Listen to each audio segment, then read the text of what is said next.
Assalamualaikum warahmatullahi wabarakatuh. Yang saya hormati Bapak Ramadanto Sepu SKM MKes PhD selaku dosen pengampu mata kuliah Karang Isu Kesehatan Masyarakat.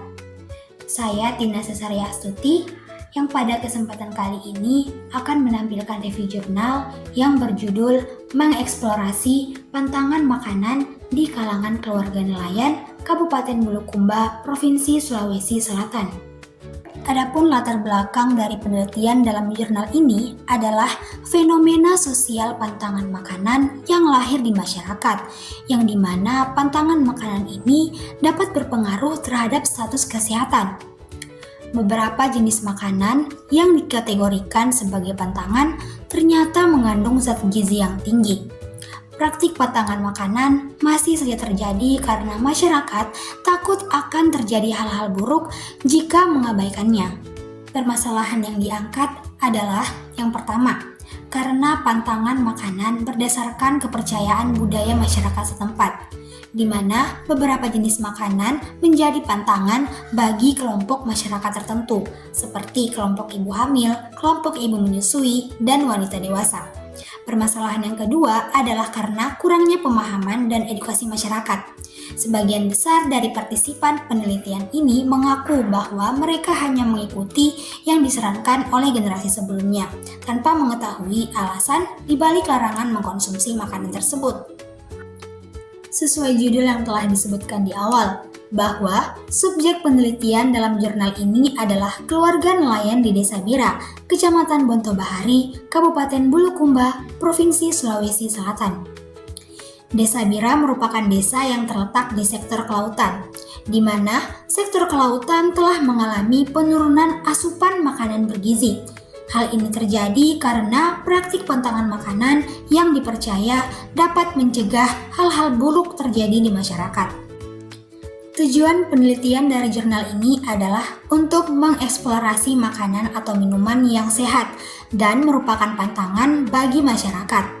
Selain itu, tujuan dari jurnal ini adalah untuk mengetahui alasan dibalik diterapkannya pantangan tersebut, serta bagaimana persepsi kalangan keluarga nelayan di Desa Bira itu sendiri. Berikutnya adalah metode yang digunakan dalam penelitian.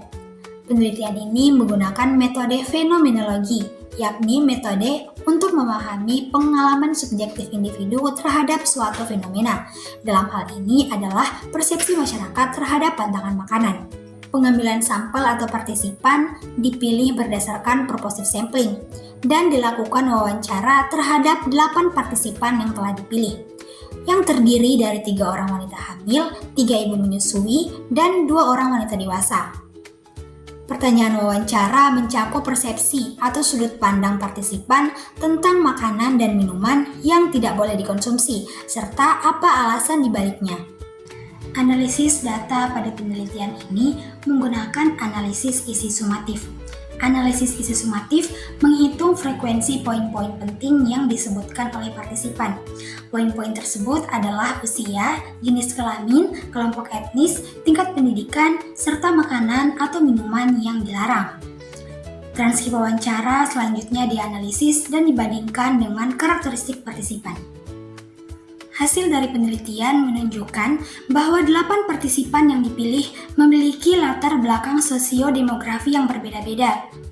Salah satu latar belakang sosiodemografi yang beragam dari partisipan adalah tingkat pendidikannya, mulai dari yang tidak bersekolah, lulus sekolah dasar, menempuh pendidikan hingga SMA, hingga universitas. Partisipan berada pada rentang usia 13 hingga 35 tahun, yang berarti mereka berada dalam masa reproduksi. Jumlah partisipan ini terbatas karena adanya titik jenuh atau titik di mana partisipan tidak lagi menambahkan informasi tambahan atau tidak lagi menambahkan informasi yang berbeda-beda. Berikut ini merupakan tabel informasi mengenai makanan yang dikategorikan sebagai pantangan dan juga alasan dibaliknya. Yang pertama adalah jenis makanan ikan lela yang dilarang dikonsumsi oleh wanita hamil dengan alasan akan menyebabkan bayi bermata besar atau belok. Yang berikutnya adalah jenis makanan buah kelor. Kelompok wanita ibu hamil dilarang untuk mengkonsumsinya karena dipercaya akan menyebabkan infeksi penyakit pada bayi. Nah, dari tabel ini kita juga dapat mengetahui bahwa ibu hamil menjadi kelompok yang paling banyak memiliki pantangan dibandingkan dengan kelompok lainnya.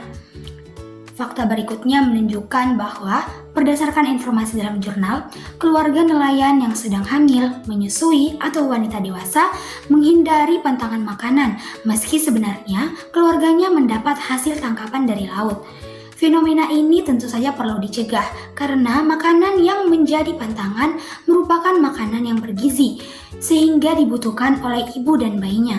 Sebagai akhir, saya akan membacakan akhir kesimpulan dari penelitian jurnal ini, di mana praktik-praktik pantangan makanan di Desa Bira masih saja terjadi, terutama di kelompok ibu hamil dan menyusui. Pantangan makanan yang ditemukan dalam penelitian adalah ikan lela, buah kelor, ikan pari, cumi-cumi, mangga, nanas, dan daun kelor. Sebagian besar informan tidak dapat menjelaskan alasan dibalik mereka menghindari makanan tersebut. Mereka hanya mengikuti apa yang disarankan oleh orang yang lebih tua. Alasan yang diberikan pun terkadang tidak masuk akal, karena semua makanan tersebut sebenarnya mengandung banyak kandungan gizi. Desain penelitian dalam jurnal ini menggunakan desain kualitatif, yang merupakan cara paling tepat untuk mengeksplorasi praktik makanan pantangan, karena di sini partisipan dapat mendeskripsikan setiap item secara rinci. Baik, sampai di sini video presentasi dari saya mengenai review jurnal eksplorasi pantangan makanan di keluarga nelayan Desa Bira. Lebih dan kurangnya saya mohon maaf, saya ucapkan terima kasih atas perhatiannya.